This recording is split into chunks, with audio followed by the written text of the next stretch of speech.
Have you ever had any reason to doubt a fact, staggering facts before you for any reason? The impact of creative reporting, creative accounting on corporate reporting have the same effect on the stakeholders and the shareholders of corporate organization.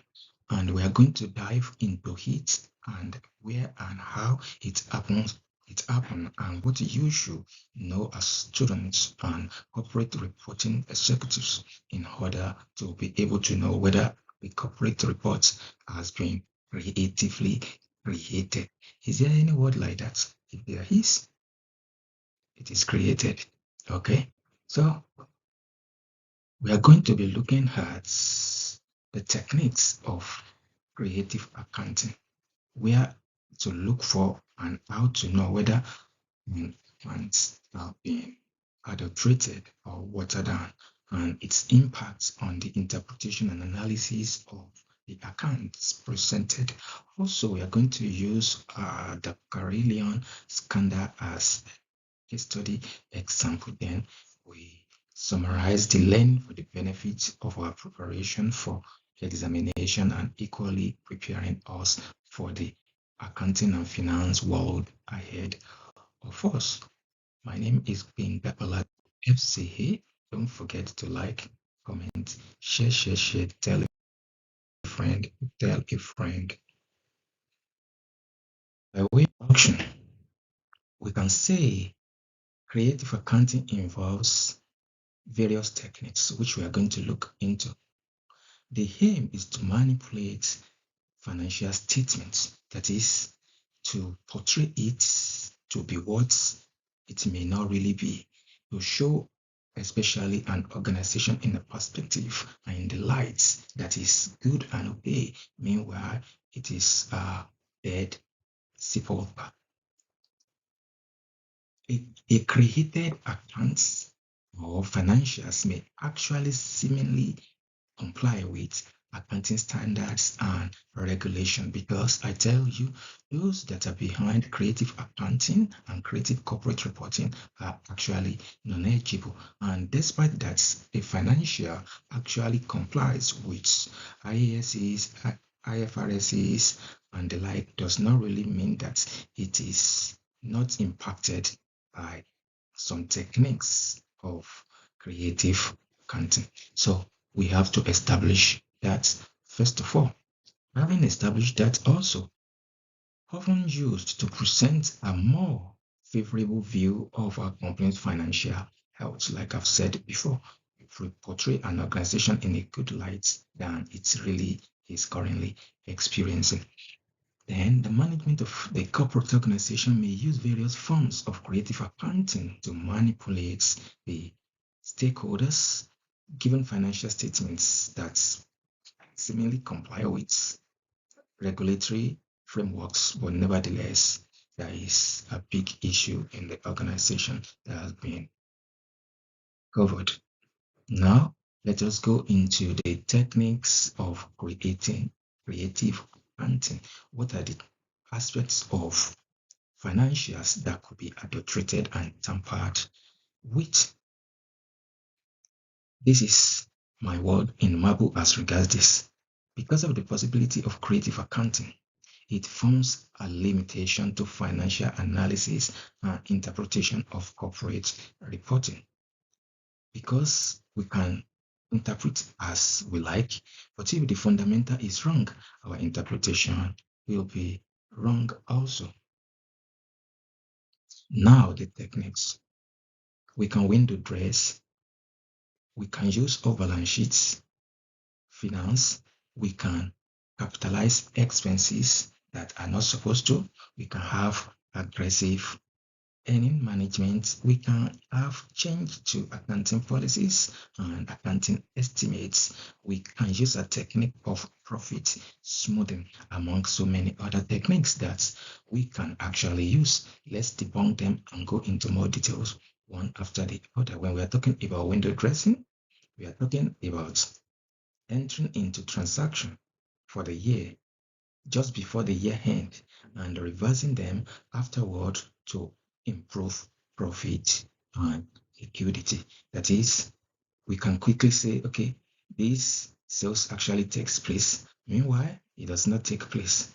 And we quickly reverse it after the year end to normalize. Meanwhile, already it has entered the account, the invoice has entered the account to post the sales. That is, we are just window dressing. For balance sheet finance, when we arrange transaction to keep significant assets or liability off the statement of financial position. That is off balance sheet finance or off balance sheet creative technique. Let me give us an example of arranging transaction to keep significant assets and liability of the statement. When we go on to have repurchase lease agreement, when we know that we don't really need the equipment, only to return it or cancel the finance agreement, the leasing agreement, the purchase or repurchasing agreement afterwards, immediately after the balance sheet date. We are just trying to use off balance sheet financing to boost or otherwise the asset base of the organization. This is one of the reasons IAS, I think IAS one precisely about, it's IAS one under accounting policies and accounting presentation actually emphasize that we don't really allow change of accounting policies anyhow. It is strategic in nature for accounting policies or accounting estimates to be changed. It is expected that once an organization has a policy as regards accounting for their finance and transactions, they should stick to it. When they change it, it impacts positively or negatively depending on their objective and may be a subtle way of creative accounting. Profit smoothing. When we recognize artificial assets or liability and we release them to profit or loss, we are just smoothing profit. Aggressive earning. This actually happens a lot when we recognize sales before we earn it. We just put in invoice that ordinarily could have been deferred income into the year of accounting. Ordinarily deferred income are not earned, but when we say they are earned now, we are only embarking on aggressive earning, which falls under the purview of creative accounting. Last but not the least that I'm going to mention as we move on is capitalizing expenses.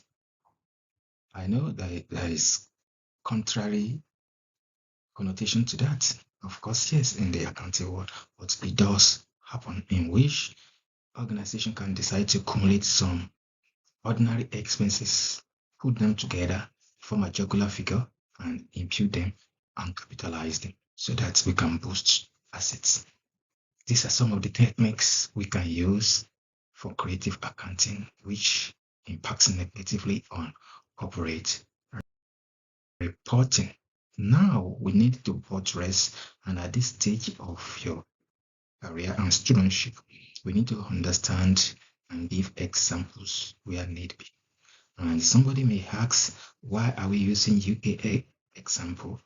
Because it is difficult in our own climb to see organization coming out boldly or being reported for scandal or auditors being reported for scandals. That is why we just have to make use of international examples. So Carinion actually was a UK construction company and its collapse around 2018.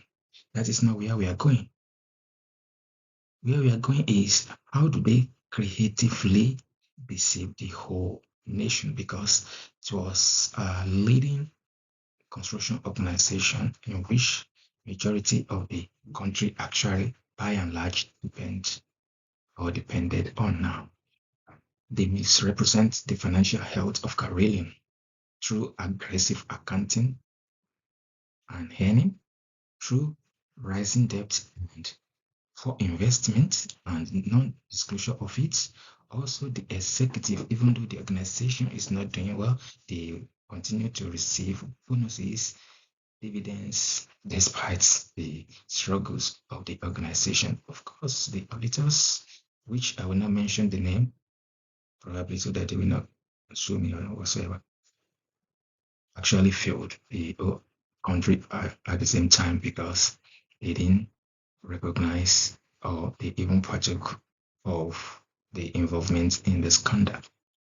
So Carillion was having a significant issue.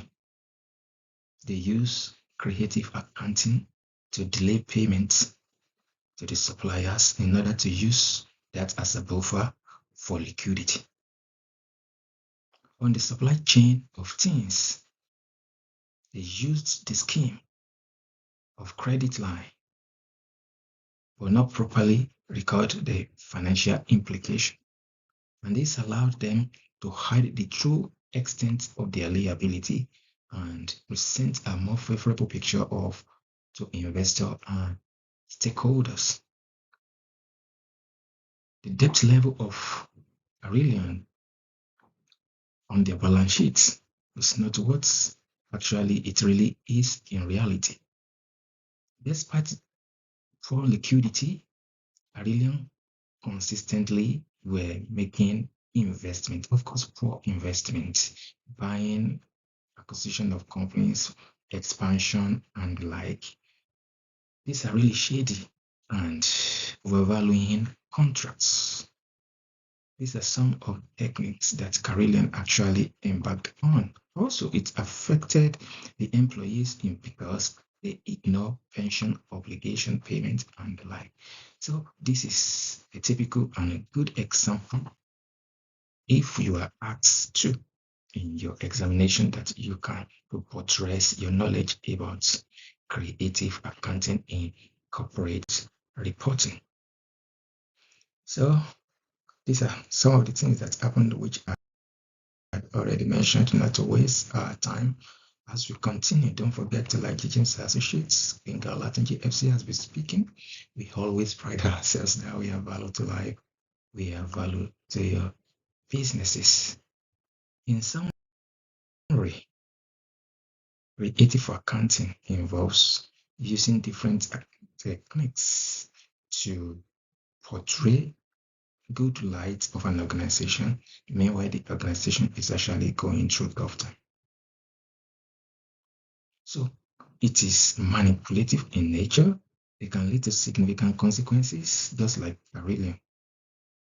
It highlights the importance of transparency in accounting recording and reporting and accountability in corporate financial reporting. Don't forget, Gbenga Olatunji and Co. is an audit firm.